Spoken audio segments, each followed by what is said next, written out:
Olá! Seja bem-vindo ao treinamento sobre armazenamento seguro e incompatibilidade de produtos químicos. Vamos iniciar o treinamento sobre armazenamento seguro e incompatibilidade de produtos químicos. Iniciando por armazenamento de produtos, de modo geral, ele tem uma importância na cadeia produtiva por ele poder apresentar algumas situações de risco que elas podem ser potencializadas devido à diversidade de produtos químicos que são estocados em conjunto e aos perigos desses produtos. Então a importância ela se dá justamente devido ao atendimento de exigências legais e normativas no armazenamento desses produtos, visando minimizar e gerenciar possíveis acidentes e a importância de se fazer um armazenamento seguro. Ela está também na mitigação de riscos ambientais, toxicológicos e econômicos para a própria empresa. Para se alcançar o armazenamento seguro, alguns requisitos técnicos e estruturais e também alguns meios de gerenciamento, eles devem ser aplicados de forma a se reduzir os riscos de acidentes envolvidos nesse processo.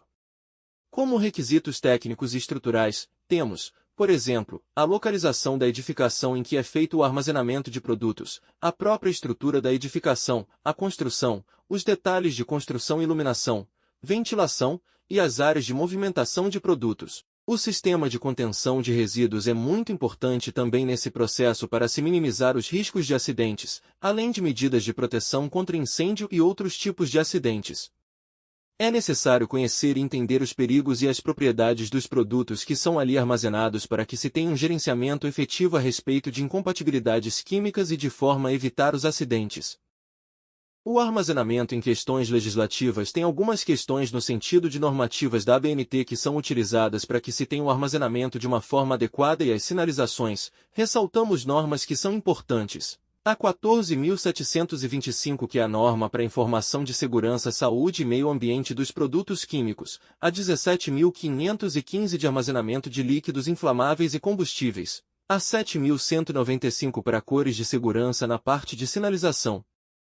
Além das normas técnicas, algumas normas regulamentadoras do Ministério do Trabalho são importantes nesse sentido estrutural, como a NR8 de edificações, a NR11 para transporte, movimentação, armazenamento e manuseio de materiais, a NR20 que regulamenta a parte de trabalho com líquidos inflamáveis e combustíveis, a NR26 que embasa a informação de segurança pela sinalização, dando sentido à existência de uma ficha de segurança, por exemplo, e algumas instruções técnicas do bombeiro.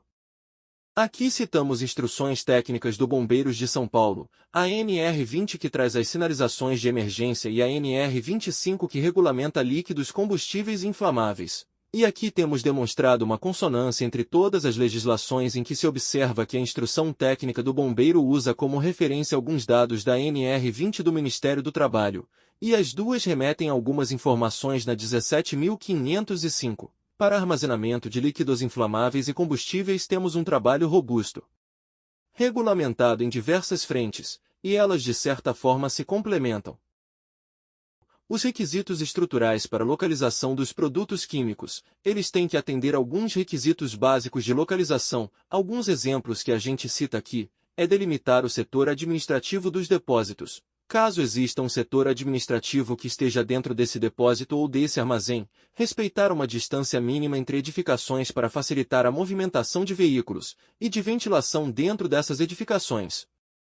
O distanciamento de mananciais e alguns locais com potencial de inundação, justamente para que no caso de alguma forma de algum vazamento ou alguma inundação se minimize os impactos ambientais nesse sentido, e que se isole os locais em que se acondicione ou que se consumam alimentos, bebidas, medicamentos e outros produtos como o risco de explosão ou incêndio, justamente para que se tenha uma segurança maior nesse sentido de isolamento para perigos à saúde ou risco de alguma contaminação. A construção, as edificações que temos para armazenamento devem ser de materiais incombustíveis, que sejam maus condutores de calor, leves, não porosos e impermeáveis, tem que estar num terreno firme e seco a salvo de inundações, como disse anteriormente. Essas questões do material ser incombustível, mau condutor de calor, justamente servem para compartimentalizar em algum momento de incêndio. Por exemplo, caso venha a acontecer, um material não poroso, impermeável, para que nesse combate a incêndio, a água do combate a incêndio não saia da edificação de uma forma a espalhar os produtos que estão sendo combatidos ali e a própria água de combate a incêndio. O terreno deve ser firme, seco. Já entendemos que é uma preocupação para que a estrutura seja firme e resista a intempéries e outras situações. O ideal é que a edificação possua um pé direito alto para facilitar a ventilação natural, que ela tenha acesso por 2 ou mais lados para a rota de fuga e acesso de serviço de emergência em caso de algum acidente, e que o piso seja impermeável, antiderrapante e que ele possua resistência mecânica e química e que ele não apresente também saliências, nem depressões que eles prejudiquem a circulação tanto de pessoas quanto a movimentação de materiais. Justamente para que se evite algum derrubamento de material e, com isso, a gente tem algum efeito negativo durante o armazenamento. Então, a contenção de resíduos, citada no início, temos duas formas básicas de se fazer a contenção de resíduos. A contenção primária, que seria uma contenção feita na própria área de armazenamento e que se funciona esse sistema de contenção, ou seja, o próprio armazém pode conter os resíduos que forem vazados ali. Como que pode ser feito isso? Através de um desnível entre os pisos externos do armazém e o interno, com acesso por rampas ou pela construção de guias ou muretas ao redor do próprio armazém, e o acesso ser por uma rampa em desnível também. Sendo assim, de certa forma, essa contenção primária consegue segurar os produtos que eles venham a vazar ou até mesmo a própria água de combate a incêndio, no caso de incêndio, para um posterior tratamento. Um segundo tipo de contenção seria a própria contenção secundária, que seria uma bacia de contenção externa. Ela não estaria dentro do próprio armazém, mas através de canaletas e de um sistema de drenagem a gente consegue levar os líquidos vazados para essa bacia de contenção externa, que posteriormente vai ter esses resíduos tratados, seja internamente pela própria empresa ou por uma empresa que possa dar a destinação adequada a esses resíduos, evitando que se atinja cursos de águas públicos, esgotos e as propriedades adjacentes, e minimizando os riscos de acidentes. Continuando com a segurança estrutural do armazém, trazemos aqui as cores de segurança, que devem ser adotadas em local de trabalho com a finalidade de advertir sobre os riscos existentes no local. Temos aqui as cores que são mais importantes, que são a cor vermelha, que ela é utilizada para equipamentos e para localização de equipamentos de combate a incêndio. Trazemos duas sinalizações de hidrantes, como exemplo, que a gente consegue observar claramente nas edificações. A cor laranja, que é uma cor que indica um perigo, principalmente perigos de partes móveis em máquinas, equipamentos ou faces e proteções dentro da empresa que precisam ser sinalizadas. No caso aqui, trouxemos as duas plaquinhas de atenção em que a gente traz o risco de uma máquina que está ajustada para não ser tocado no comando, que isso pode gerar algum perigo ou, por exemplo, manter as mãos e os dedos livres enquanto opera uma máquina, que pode ser uma sinalização ressaltando o perigo e atenção que se necessita nesse sentido. A gente trouxe também aqui a cor verde, que ela é um indicativo de segurança, principalmente no sentido de segurança para o trabalhador como um equipamento coletivo. A gente utiliza muito as sinalizações e a cor verde em chuveiros de segurança com lava-óleos, por exemplo, em locais onde a gente pode encontrar uma caixa com equipamentos de primeiros socorros. O verde é utilizado mais nesse sentido. Ainda em continuidade, a cor azul, temos como uma cor que é uma sinalização para utilização de equipamento de proteção individual obrigatório. Aqui a gente trouxe algumas imagens na cor azul que são indicações de utilização de equipamentos de proteções individuais obrigatórios, óculos de segurança, capacete, e o próprio respirador para algum problema de segurança respiratória. Continuando com as cores de segurança, temos outras duas cores que são importantes. A cor branca é utilizada na sinalização para faixas exclusivas para pedestres, e setas indicando o sentido de circulação. Então é uma cor que é importante dentro da empresa na segurança física do trabalhador. E a cor amarela, que é uma cor que é utilizada para alerta de circulação conjunta de pessoas e empilhadeiras, por exemplo, delimitação de áreas de armazenamento, diferenças de nível, pilastras, colunas. É uma cor que visa chamar a atenção das pessoas que circulam ali na localidade. Das cores de segurança, a gente vem para as sinalizações de emergência que eu comentei até que a gente tem pela Instrução Técnica dos Bombeiros a Instrução 20, que o interior das edificações e as áreas de risco devem ter alguns símbolos e mensagens que sinalizem algum tipo de emergência. As sinalizações que a gente está trazendo aqui são sinalizações de emergência básica, justamente propostas nessa Instrução Técnica do Bombeiro, e que a gente tem aqui, a sinalização de proibido fumar. Esse triângulo com a exclamação aqui é uma sinalização de alerta, que ela não pode ser utilizada sozinha, ela tem que ser utilizada com algum texto que indique o porquê aquela sinalização de alerta está ali. Uma sinalização que a gente encontra até mesmo em um contexto social, que são as de saída de emergência aqui na cor verde, indicando as rotas de fuga que são as possíveis para a pessoa que utiliza aquela localidade. Novamente aqui as cores vermelhas, indicando a presença de extintores ou de hidrantes, que são equipamentos para combate a incêndio. E as faixas em amarelo e preto que a gente traz aqui, que são sinalizações básicas utilizadas no alerta, em colunas, pilastras, para que se evite algum tipo de choque com esses anteparos. Além dessas sinalizações de emergência e das cores de segurança, temos a sinalização de perigo, que é justamente a sinalização que vem trazida na rotulagem dos produtos em si. É recomendável que em locais destinados aos produtos químicos sejam identificados com nomes ou com códigos internos associados a esses produtos químicos, além da própria rotulagem do produto. Então trouxemos um exemplo de uma sinalização em uma área de armazenamento de produtos químicos, em que dentro daquela área são armazenados diversos produtos. Aqui temos quais são os pictogramas de perigo e a descrição de cada pictograma, representando os perigos dos produtos que estão armazenados ali naquela área. E além dos pictogramas, temos aqui embaixo os perigos que são associados a esses pictogramas, justamente porque alguns desses pictogramas podem representar mais de um perigo específico. Por exemplo, o perigo à saúde e a atenção. Eles não são um pictograma que é específico de algum perigo em si.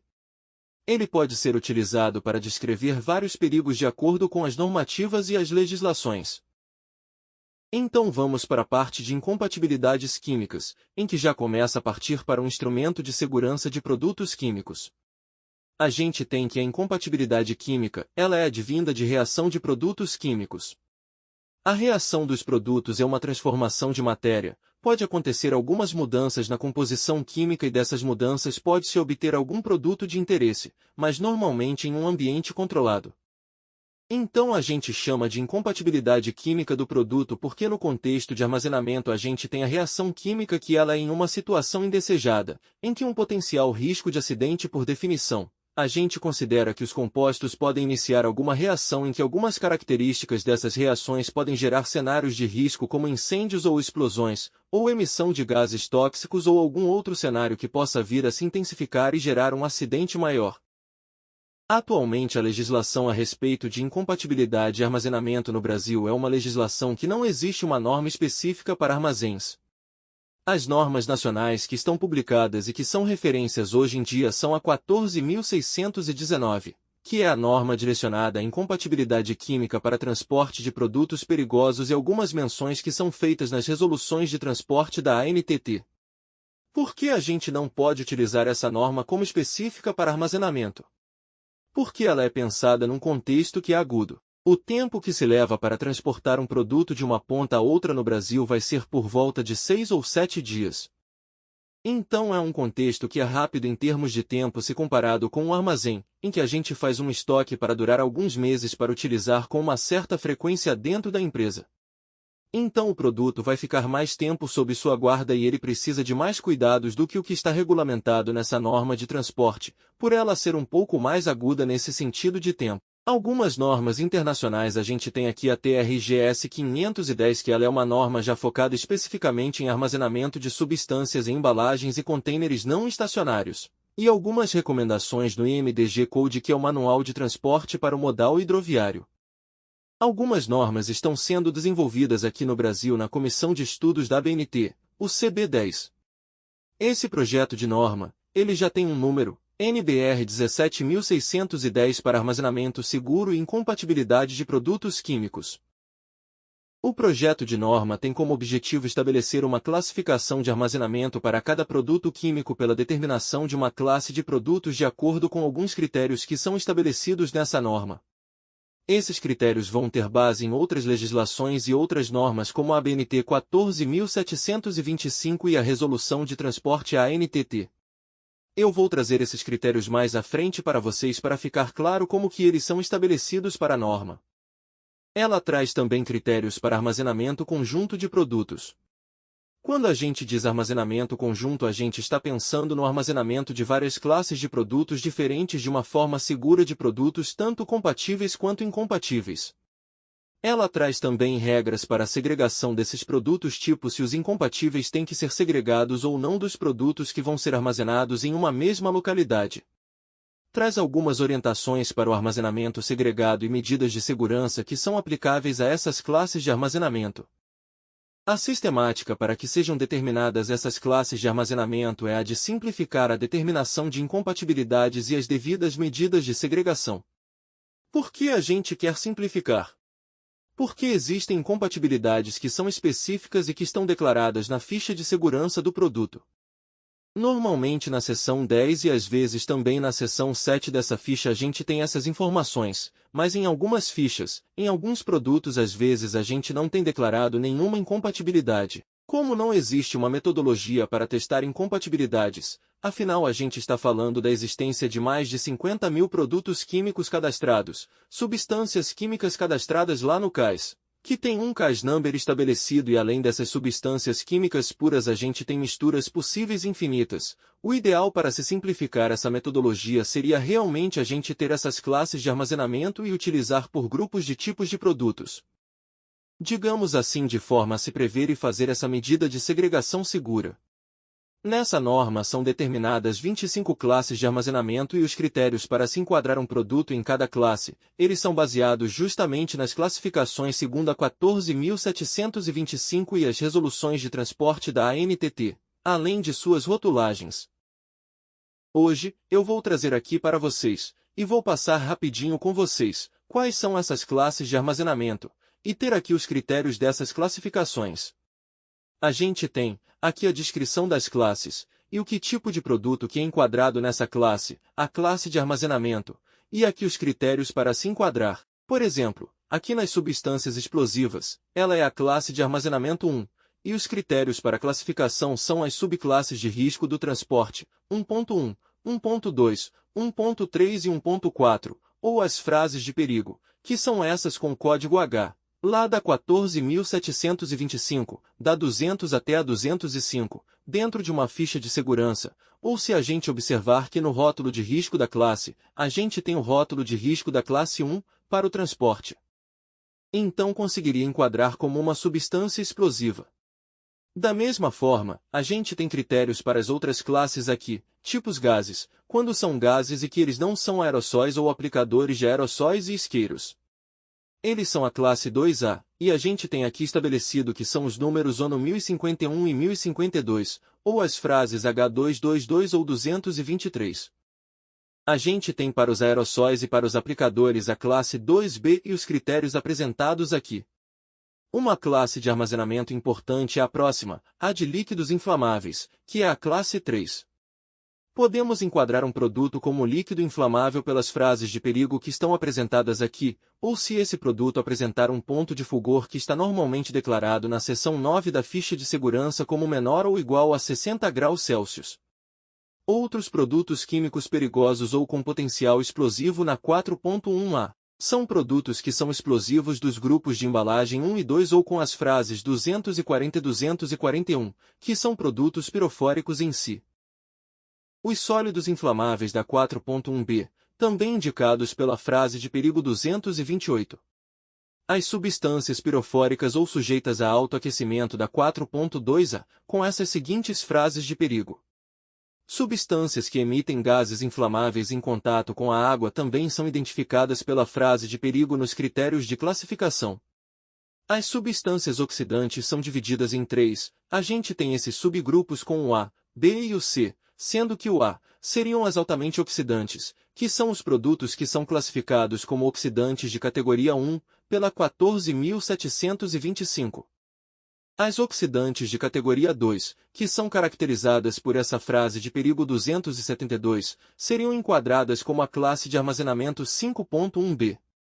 E os nitratos de amônia e as misturas que contêm nitrato de amônia eles são categorizados como a 5.1c, justamente por ser um grupo, serem produtos que são utilizados na fabricação de explosivos, serem controlados pelo exército e tudo mais.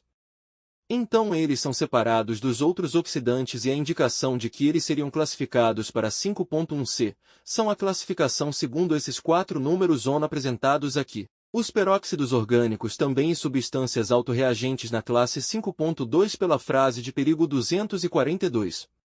A partir daqui nas classes de armazenamento a gente vai ter um item a mais. Temos aqui a separação das classes de armazenamento entre 6.1, que são as substâncias de toxicidade aguda nos subitens A, B, C e D, e temos possibilidade de categorizar esses produtos como combustíveis ou não combustíveis, porque existem regras de segregação que consideram o produto combustível como próximo do produto inflamável. Então temos que fazer essa consideração nesse sentido. Quando o produto é combustível, se entende que o ponto de fulgor dele tem que estar entre 60 graus Celsius e menor ou igual a 93 graus Celsius, e quando ele não é combustível, ele vai ter a temperatura do ponto de fulgor acima de 93 graus Celsius. Essa consideração é feita aqui.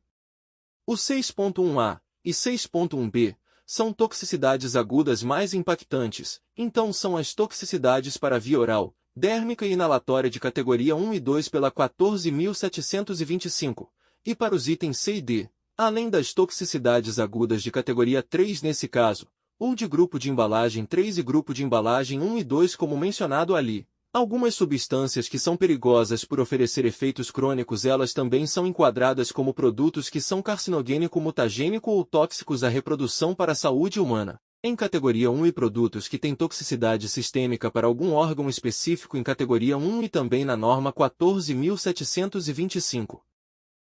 Aqui a gente entra no finzinho das últimas classes que são as infectantes. São produtos biológicos e utilizados para contexto hospitalar ou para algum contexto de material microbiológico dentro da indústria. Os materiais radioativos na classe 7. As substâncias corrosivas a gente tem de novo a consideração de combustíveis ou não combustíveis na classe 8, e a gente chega na materiais não perigosos nem para o transporte nem GHS como a classe de armazenamento 9. Essa classe é importante porque, a partir daqui a gente pode considerar que se não foi enquadrado nas classes acima, não obrigatoriamente precisa inserir nas classes que vêm a seguir que são de 10 a 13, é uma opção da empresa considerar já como produtos não perigosos. Temos a continuidade aqui com as classes de 10 a 13 que são produtos líquidos não enquadrados em nenhuma outra classe de armazenamento e que são combustíveis ou não combustíveis, e produtos sólidos que não são enquadrados em nenhuma outra classe de armazenamento e que podem ser combustíveis ou não combustíveis. Essas 4 classes são opcionais, como eu disse. Então elas são utilizadas para fazer um gerenciamento mais robusto nesse sentido de que a gente está considerando os produtos combustíveis e não combustíveis justamente por eles terem uma proximidade no sentido de reação com líquidos inflamáveis, e de certa forma fazer um gerenciamento mais seguro do que apresenta algum perigo e do que realmente não apresenta o perigo, que é a classe 9. Ainda nessas classes de armazenagem, temos aqui o diagrama de decisão que existe na norma para poder classificar esse produto em alguma das classes. Porque os produtos não obrigatoriamente apresentam um perigo específico classificado, eles podem apresentar diversos perigos classificados. O produto pode ser um líquido inflamável, ele pode ser corrosivo, e ele pode ser tóxico agudo ao mesmo tempo. E aí? Como que eu determino qual é a classe de armazenagem do produto? Esse diagrama de decisão é um diagrama de certa forma excludente. Eu tenho a classificação do meu produto e vou verificar qual é a classe de armazenagem dele. Ele é um explosivo? Se ele não for, eu vou para o próximo risco. Se ele for, eu já deixo ele como classe 1, e eu já não preciso verificar outras classes de armazenamento e vamos para a próxima. É um infectante? Se ele é um infectante, beleza, eu vou parar aqui. Ele é classe 6.2. Se ele não for, eu desço para a próxima que seria radioativo. Se ele for radioativo, ele é classe 7, ele não sendo nenhuma das anteriores. Se ele não for, a gente vai para a próxima.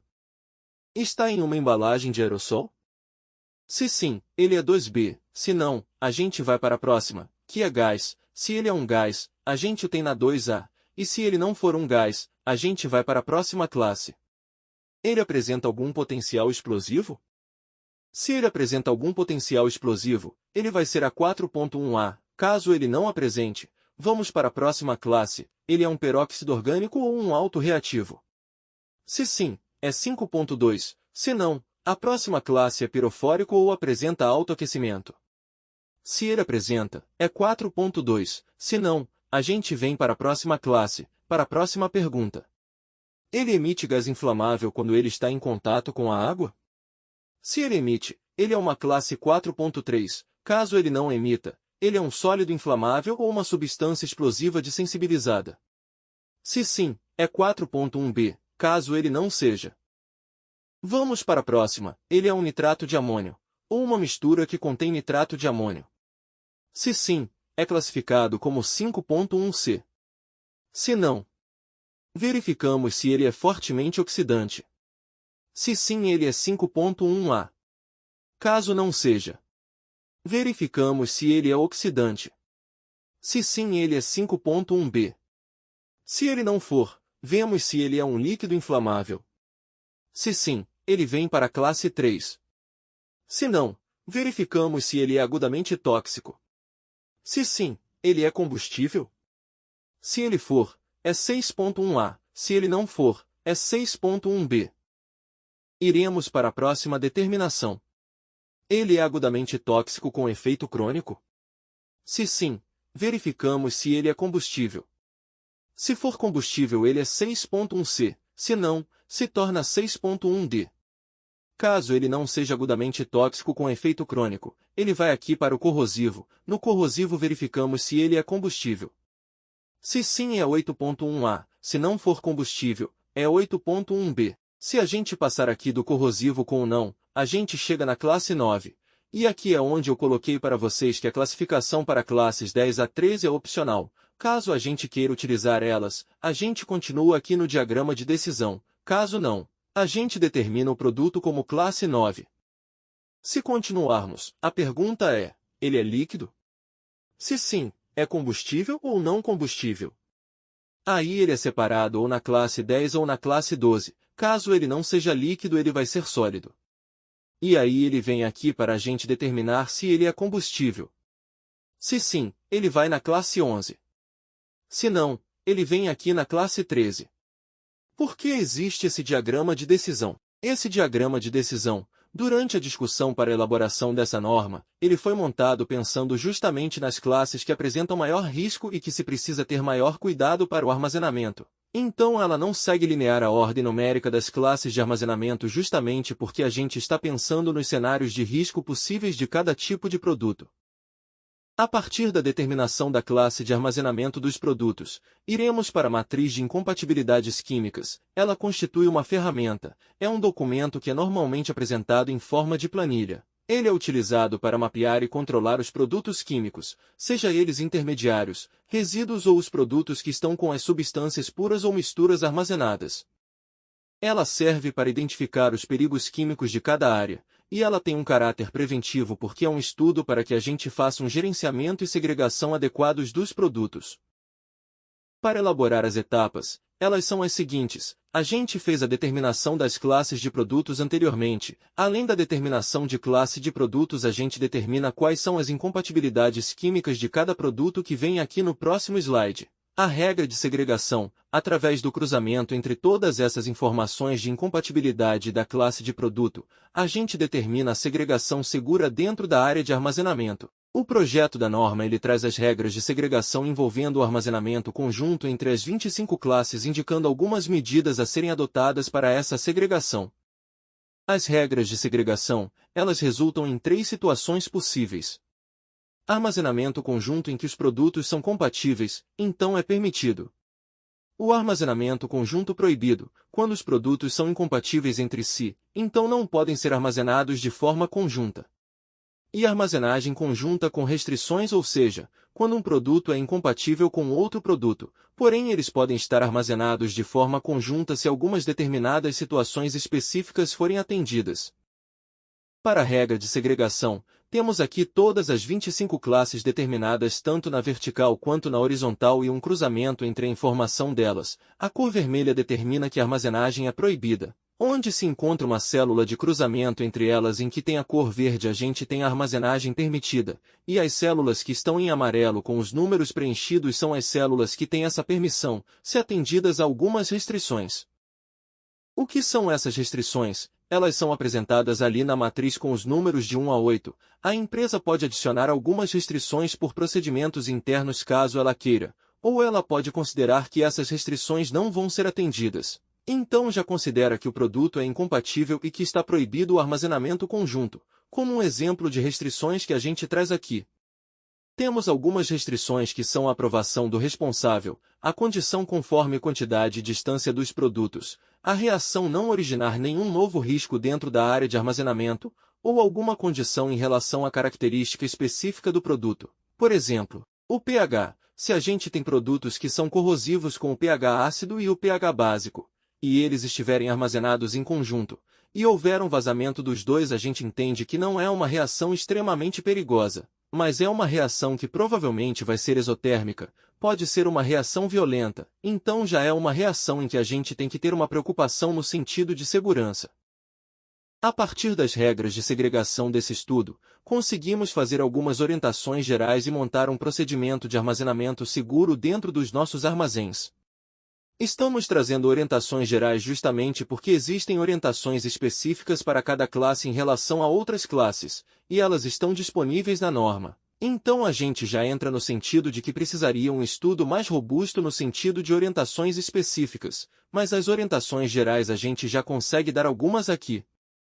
As embalagens têm que estar fechadas ou lacradas com as tampas voltadas para cima. As identificações dos produtos que estão ali armazenados eles têm que ter um rótulo que estejam à vista. Devem ser armazenados em palete em caso de grande volume para evitar o contato direto com o piso do depósito. No caso de embalagens de IBC, entendemos que o anteparo de metal do IBC, ele tem como se fosse um palete embaixo. Então não precisaria ele estar em cima de um palete especificamente.